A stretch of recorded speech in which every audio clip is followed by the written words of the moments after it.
Greetings from Madrid.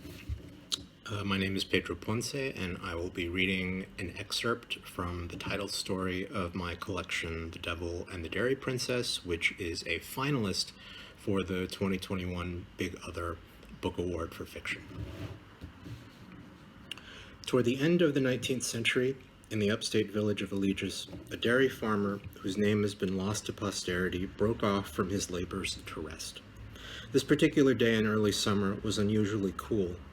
Mist roiled over the pasture as his herd tore at the moist turf.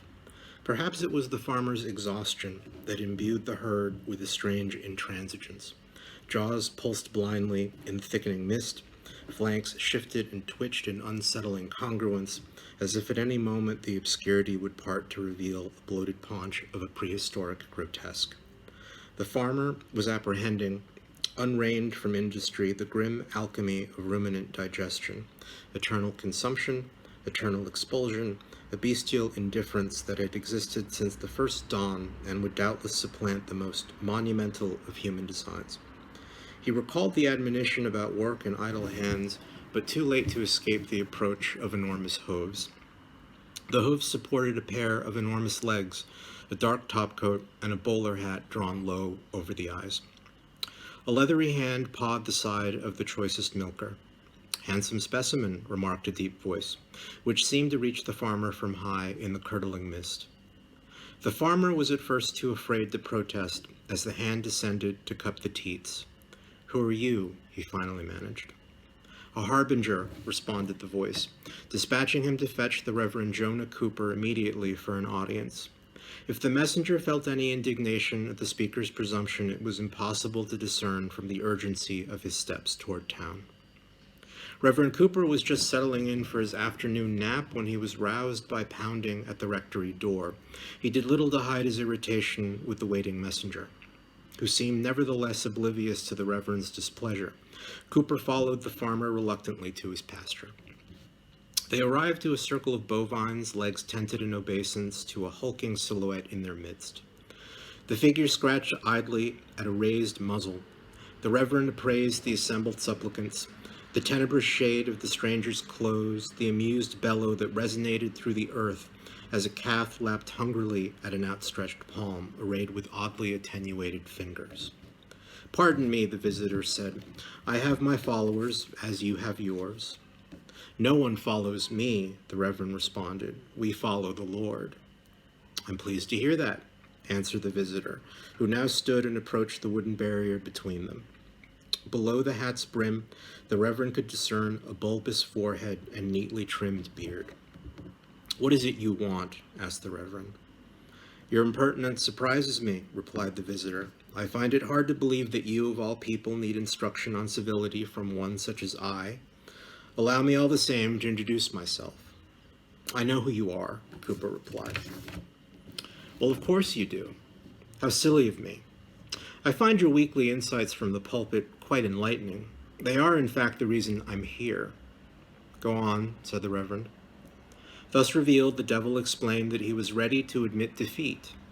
He had been flushed out by the citizens of this, the godliest part of the country. He could no longer depend on subterfuge if his quarry were so alert to the usual tricks. So he had decided to conduct his business out in the open, like any tradesman. He still required sustenance, certainly, but he now had no choice but to yield to the contingencies of predation, culling only the weakest and least necessary.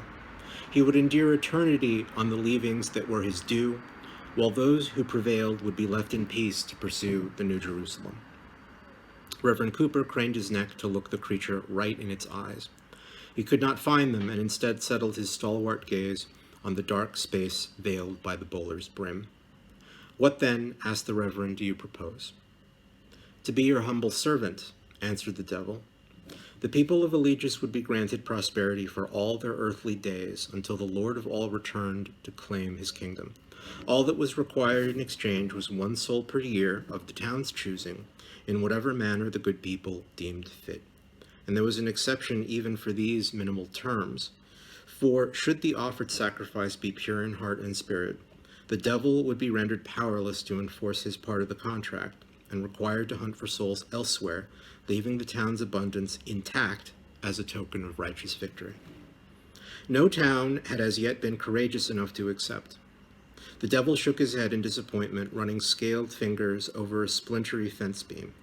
He had been greeted with skepticism throughout his travels, but more often with fear disguised as humility. For many, the thriving of future generations was no solace for the loss of a single soul to the demon's minions. And who could claim the purity required to successfully breach the bargain once made? So had gone countless encounters over numerous miles. Was there no community that actually lived by the faith declared in song every Sunday? Surely somewhere there must be believers willing to allow him the little that was his due, or to challenge him altogether for even this pittance. Reverend Cooper could not help but be flattered. He was well aware of the biblical interdiction against testing the Lord, but this wasn't really testing the Lord, was it? Really, it was he himself being tested, along with all who claimed allegiance to the Lord's teachings. What if, in fact, this test had been arranged by the Lord himself to measure the worthiness of his flock? A new century was imminent, and with it perhaps a new urgency to fulfill the visions of Scripture. "What say you, Reverend?" asked the devil, extending his left hand. The Reverend, saying nothing, reached for the offered claw. His fingers caught on one of the demon's long, flinty nails. Blood poured from the wound, seeping into the earth below. Cooper returned to town just in time for dinner, where he regaled his family with the tale of his otherworldly bargain. Abigail Cooper, for her part, relished every detail of her husband's triumph, flinching only briefly at the announcement that the inaugural sacrifice would be their eldest daughter, Teresa. The Reverend, seeing anxiety trace itself across his wife's brow and the faces of their 6 children, was too sated with purpose to admonish them. He took Teresa's hand and assured her that no harm would come to her. He knew that her sacrifice would be untenable under the terms of the bargain. If Teresa wept as she accepted her father's will, it was surely feminine frailty and not the pliancy of faith that betrayed her. The appointed hour arrived. The people were instructed to wait at the border of the surrounding woods for the Reverend's signal, which would let them know that all were safe. The combatants entered the moonlit forest, goaded by hymns and spontaneous acclamations. Jonah Cooper lit the way with his torch, followed by his daughter and Nelson Flynn, whose proposal of marriage Teresa had just accepted. Refusing to let his fiancée weather the trial without him, he entered the woods bearing the carved oak cross that had crowned the steeple of Allegius' church for nearly 2 centuries. Those gathered watched Reverend Cooper's flame fade slowly into the shadows. When it was gone altogether, they linked hands and prayed, first for their Reverend, who had brought them fearlessly to the threshold of redemption, and then in thanksgiving for the souls of Nelson and Teresa and their generous sacrifice, which was not really a sacrifice at all if one was truly blessed by faith, which they assuredly were. They prayed for the pending marriage of Nelson and Teresa, that it would be blessed with prosperity and love and abundant progeny. They prayed for the progeny of Nelson and Teresa, that they would always remember this day when the seeds of their bright and abundant future were sown. There was a brief pause as several of the assembly looked into the darkened woods where the promised signal had yet to appear.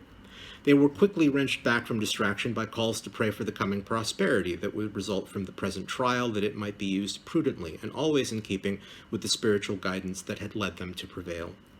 A deep rustle within the forest dampened the chorus of amens. A pair of broad white wings rose from the branches overhead and veiled the dwindling moon. "Perhaps it would be prudent to pray for the nation as a whole?" asked one of the faithful through a shiver that tensed her shoulders. "Yes," agreed the wavering circle, hands numbed by frost. "One wouldn't want to forget the nation." Before the nation could be blessed, however, a bright light flared in the distance. The exhausted assembly squinted to ensure that this was no illusion. Indeed, the light persisted and spread, edging a trail through the dense trunks.